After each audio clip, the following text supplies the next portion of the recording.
I'm Jeff Colebank, and I'm about to fill you in on the latest and greatest film news. This is Filmed In.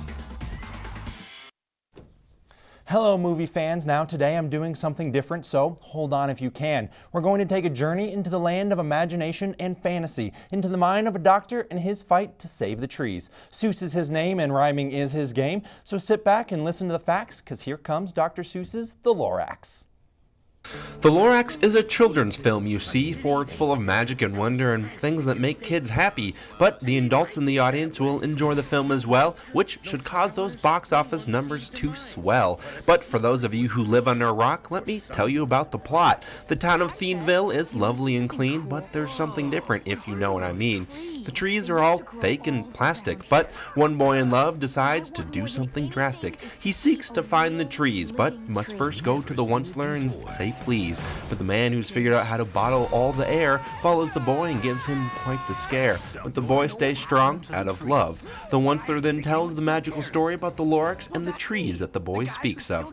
The acting is actually pretty good and the graphics are neato. My only complaint was trying not to laugh at the character voiced by Danny DeVito.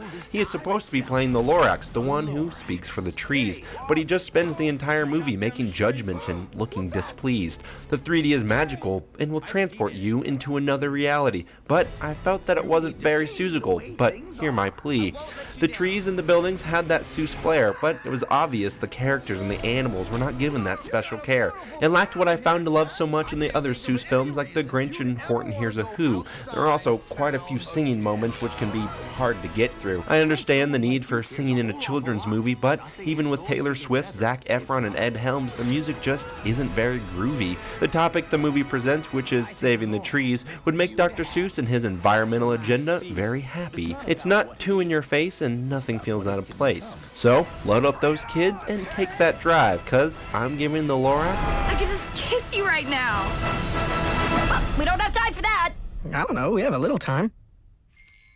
Dr. Seuss's The Lorax. A 4 out of 5. Now, it's not every day you hear such a rhyme, but I'm glad you came here and gave me your time. Next week we are off, but don't you worry. Soon I'll be back reviewing your favorite movie.